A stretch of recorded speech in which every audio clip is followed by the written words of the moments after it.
Student की demand पर आ गया एक और वीडियो टॉप 20 क्वेश्चन का। जी हाँ, कंप्यूटर ऑर्गेनाइजेशन या कहें लॉजिकल ऑर्गेनाइजेशन या कहें कंप्यूटर आर्किटेक्चर या कहें कंप्यूटर ऑर्गेनाइजेशन एंड आर्किटेक्चर, अलग अलग नाम से आपके सब्जेक्ट हो सकते हैं, लेकिन सब सब्जेक्ट में आपको यही पढ़ाया जाता है जो इस वीडियो में हम क्वेश्चन कवर करने वाले हैं। तो ये टॉप 20 क्वेश्चन है आपके लिए, तो इसी बात पर कर लीजिए वीडियो को लाइक, अपने दोस्तों के साथ शेयर, और अगर चैनल पर नए हैं तो चैनल को कीजिए सब्सक्राइब। चलिए शुरू करते हैं आज का वीडियो।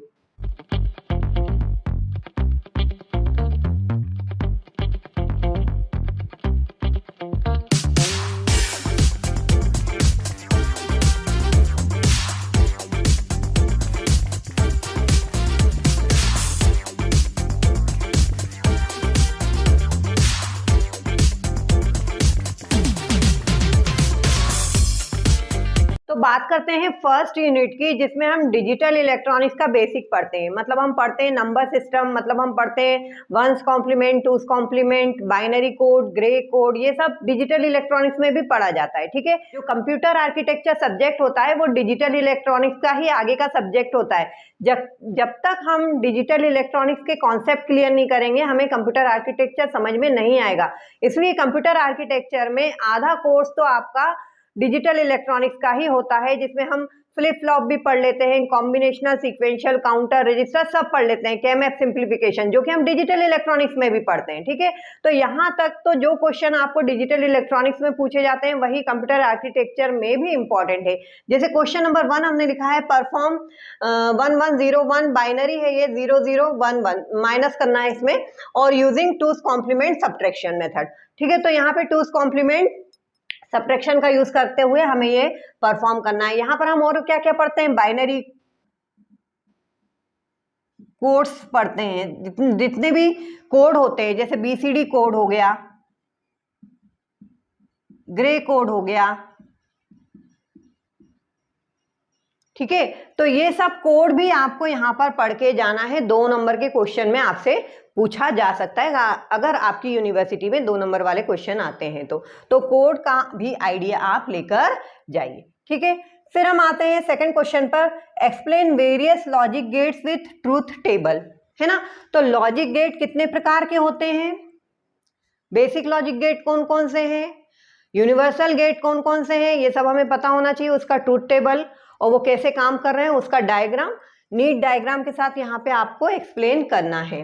या फिर आपसे पूछ सकते हैं what are the universal gates, कौन कौन से यूनिवर्सल गेट्स कहलाते हैं और क्यों कहलाते हैं, एक्सप्लेन, एंड व्हाई एक्सप्लेन। ठीक है, तो आपको यहाँ पे पूरा एक्सप्लेन करना है, बताना चाहेंगे। पूरी प्लेलिस्ट हमारी, जैसा कि मैंने आपको अभी अभी कहा कि ये जो है वो डिजिटल इलेक्ट्रॉनिक्स के ही आगे का पार्ट है, तो डिजिटल इलेक्ट्रॉनिक्स का जो बेसिक है वो पूरी प्लेलिस्ट हमारी अपलोडेड है, उनको पढ़ के जाइए। कंप्यूटर आर्किटेक्चर या लॉजिकल ऑर्गेनाइजेशन भी अगर आप पढ़ रहे हैं सब्जेक्ट, तो ये K map simplification, Boolean algebra, counter, register तक तो आपको पढ़ के जाना ही जाना है। तो पूरी प्लेलिस्ट हमारी आपको डिस्क्रिप्शन में मिल जाएगी।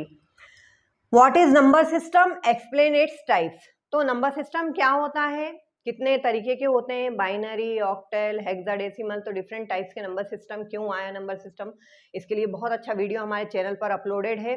साथ में आपसे कन्वर्जन पूछ सकते हैं कि भाई ऑक्टल को डेसिमल में करो, डेसिमल को ऑक्टल में करो, हेक्सा को बाइनरी में करो, ऐसा कोई सा भी कन्वर्जन आपको आ सकता है। कन्वर्जन तो आपको बहुत अच्छे से आना चाहिए, क्योंकि आगे चल के कॉम्पिटिटिव एग्जाम में ये बहुत क्वेश्चन इसमें से आते हैं। ये तो बेसिक ही आ गया, कंप्यूटर जीके में ही आ गया, समझ लीजिए।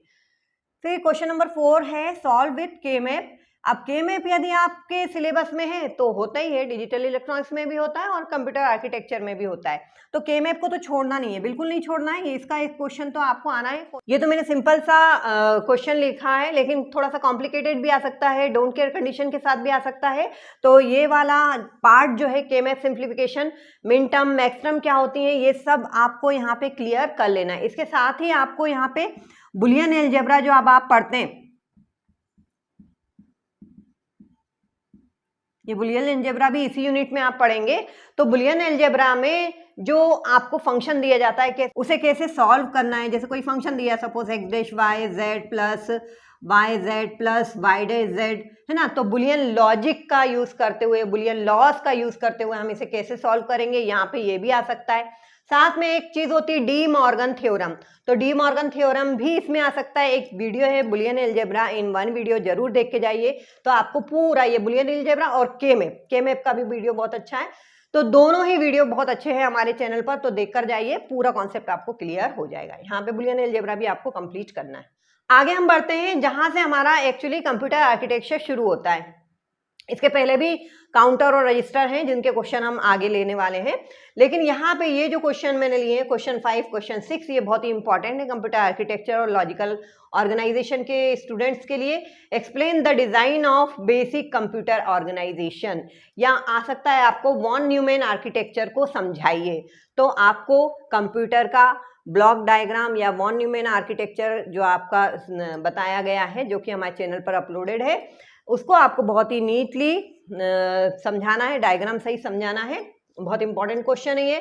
Explain different categories of instruction format. Instruction format जब हम पढ़ते हैं तो इसके साथ हम इंस्ट्रक्शन कोड भी पढ़ते हैं, इसके साथ हम इंस्ट्रक्शन साइकिल भी पढ़ते हैं, सब पढ़ के जाना है आपको। कुछ भी क्वेश्चन पुटअप किया जा सकता है, इंस्ट्रक्शन फॉर्मेट पूछ सकते हैं, इंस्ट्रक्शन कोड पूछ सकते हैं, इंस्ट्रक्शन साइकिल की वेरियस फेसेस क्या होती हैं वो भी पूछ सकते हैं। तो बहुत ही इंपॉर्टेंट पार्ट है ये इंस्ट्रक्शन वाला, सब पढ़ के जाइएगा। तो आगे बढ़ेंगे क्वेश्चन नंबर 7 की तरफ। What is sequential circuit, right various types of flip flop. अब इसमें क्या आ सकता है कि जेके फ्लिप फ्लॉप क्या होता है उसको समझाइए, एसआर फ्लिप फ्लॉप क्या होता है उसको समझाइए, दोनों में क्या अंतर है, कौन सा अच्छा है, किस पे एडवांटेज है, किस पे डिसएडवांटेज है। तो सारा कुछ फ्लिप फ्लॉप के बारे में आपको पढ़ के जाना, पूरा फ्लिप फ्लॉप, कुछ भी क्वेश्चन पूछ सकते हैं, ठीक है। तो सीक्वेंशियल सर्किट क्या होता है और कॉम्बिनेशनल सर्किट और सीक्वेंशियल सर्किट में क्या डिफरेंस है, ये भी एक इंपॉर्टेंट क्वेश्चन है ना। तो इसमें से ये वाला जो क्वेश्चन है, इसमें से क्या क्या क्वेश्चन और बन सकते हैं कि सीक्वेंशियल सर्किट और कॉम्बिनेशनल सर्किट में क्या अंतर है, और जेके फ्लिप फ्लॉप और आरएस फ्लिप फ्लॉप को समझाइए, कौन सा बेस्ट है उसको समझाइए, एडवांटेज क्या, मास्टर स्लेव फ्लिप फ्लॉप को समझाइए। तो फ्लिप फ्लॉप तो पूरा ही पढ़ के जाना है। अगर हम डिजिटल इलेक्ट्रॉनिक्स भी पढ़ें और जो है कंप्यूटर आर्किटेक्चर या लॉजिकल ऑर्गेनाइजेशन, जो भी आपके सब्जेक्ट का नाम है, तो फ्लिप फ्लॉप तो जान है, इसको आपको पूरा पढ़ना है। Question 8, what is multiplexer. अब multiplexer, encoder, decoder, shift register, counter, इसमें से तो दो क्वेश्चन आपको आने हैं, या तो काउंटर और मल्टीप्लेक्सर पे पूछ लेंगे, या तो रजिस्टर और क्या कहते हैं मल्टीप्लेक्सर पे पूछ लेंगे, ठीक है। तो ये वाला जो पार्ट होता है, multiplexer, encoder, decoder, shift register, adder, subtractor, ये सब आपको अच्छे से आना चाहिए डिजिटल इलेक्ट्रॉनिक्स में भी और लॉजिकल ऑर्गेनाइजेशन में भी। इजी है ये सेक्शन, जो भी आपके सिलेबस में जिस भी यूनिट में हो, इजी सेक्शन है। जो भी आप पढ़ते हैं, adder, subtractor, register, shift register, counter, ठीक है। काउंटर इसमें मिस हो गया है, तो काउंटर पे भी एक क्वेश्चन आ सकता है कि काउंटर को समझाइए। रिपल काउंटर के जो टाइप्स होते हैं, काउंटर के टाइप्स, रिपल काउंटर या रिंग काउंटर, उसमें से आपसे पूछ सकते हैं कि एक आध को समझाइए, ठीक है।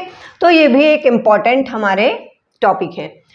कैटेगराइज माइक्रो ऑपरेशन, अब ये तो बहुत ही इंपॉर्टेंट है ना, आर्किटेक्चर के हिसाब से बहुत ही इंपॉर्टेंट है। माइक्रो ऑपरेशन आना ही आना है, 90% इसके चांसेस हैं। माइक्रो ऑपरेशन क्या होते हैं, डिफरेंट टाइप्स के माइक्रो ऑपरेशन को समझाइए। एक्सप्लेन ऑल एड्रेसिंग मोड्स, ठीक है, 98% चांसेस है इसके आने के, आपको पढ़ के जाना है। एड्रेसिंग मोड अगर आपके सिलेबस में लिख दिया गया है तो आना ही आना है, right. Explain synchronous and asynchronous serial transfer, ये भी एक इंपॉर्टेंट क्वेश्चन है, पढ़ के जाइए। What is DMA controller, 100% important question है, पढ़ के जाना है। डीएमए बहुत ही ईजी है, डायग्राम सही समझाइए, डीएमए कैसे पास करता है ना, कैसे इसमें ट्रांसफर होता है डेटा का।